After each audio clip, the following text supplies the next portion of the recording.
اس کے بعد جو قضا ہونے والی نماز ہوتی ہے وہی ہماری سب سے پہلی قضا ہونے والی ہوتی ہے، کیونکہ جو پہلی ہماری قضا نماز تھی وہ ہم ادا کر چکے ہیں، اس سے برالعظامہ ہو چکے ہیں۔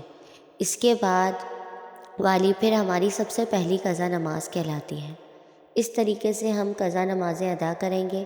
تیسری بات یہ کہ اگر کسی کی کثیر نمازیں قضا ہو چکی ہیں، اب اس بارے میں فقہائے کرام بیان کرتے ہیں کہ بہتر تو یہی ہے کہ جس طرح نماز پڑھی جاتی ہے اسی طرح مکمل نماز پڑھیں، لیکن اگر کسی کی بہت زیادہ نمازیں قضا ہو چکی ہیں تو اس کے لیے تخفیف ہے۔ تخفیف کیا ہے؟ سب سے پہلی تخفیف کو یہ ہے کہ رکوع میں 3 مرتبہ تسبیح پڑھی جاتی ہے، سبحان ربی العظیم، تو 3 مرتبہ کی جگہ 1 مرتبہ پڑھیں، لیکن یہ بات ذہن میں رہے کہ جب وہ اچھے طریقے سے رکوع میں پہنچ جائے تو تب 1 مرتبہ تسبیح پڑھنا بھی کافی ہوگا، اور تسبیح مکمل ہو جانے کے بعد سمیع اللہ لمن حمیدہ کہہ کر کھڑا ہو جائے۔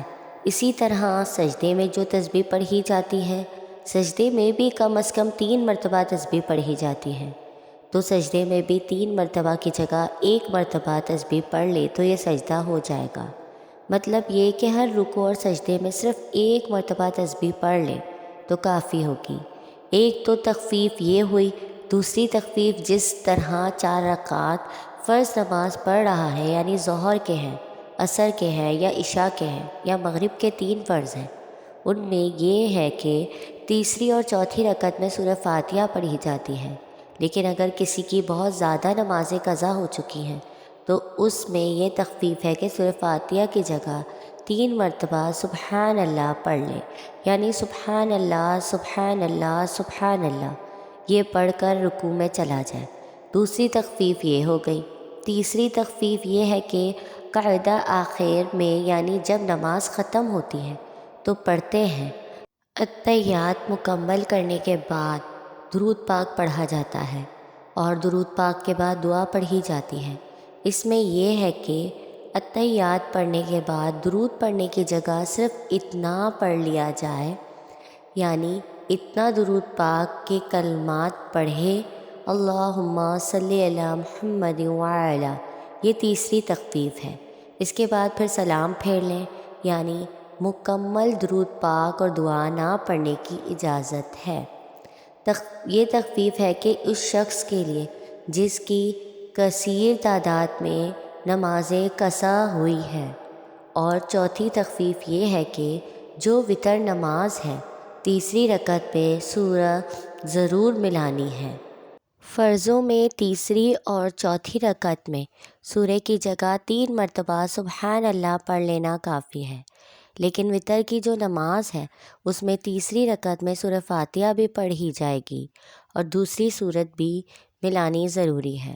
اب اللہ اکبر کہہ کر دعائے قنوت پڑھی جاتی ہے، لیکن دعائے قنوت کی جگہ اگر وہ رب اغفر لی رب اغفر لی رب اغفر لی یہ 3 مرتبہ پڑھ لے یا پھر 1 مرتبہ پڑھ کر رکوع میں چلا جائے تو تب بھی اس کی نماز بالکل درست ہے۔ قضا نمازوں کے لیے اس تخفیف کے ساتھ اگر نمازیں پڑھیں گے تو آپ کی جو بہت زیادہ نمازیں قضا ہو چکی ہیں وہ بہت جلد ادا ہو جائیں گی۔ فقہائے کرام بیان کرتے ہیں کہ اس طریقے سے اس تخفیف کا فائدہ اٹھا کر جس شخص کی زیادہ نمازیں قضا ہو چکی ہیں وہ اپنی نمازوں کو جلد ادا کر کے فرائض سے برالعظامہ ہو جائیں۔ اور یاد رکھیے، قضا نمازوں کے ساتھ ساتھ توبہ کرنا ضروری ہے، کیونکہ نمازیں جو قضا ہوئی ہیں ان کا گناہ ہے، تو گناہ سے توبہ کرنا لازمی ہوتا ہے۔ ایک تو نماز ادا کریں گے، اس کے بعد پھر سچے دل سے توبہ کریں تو اس آسان طریقے سے اپنی قضا نمازوں کو ادا کر کے اللہ کی بارگاہ میں سرخرو ہو جائیں گے۔ اللہ عمل کی توفیق عطا فرمائے۔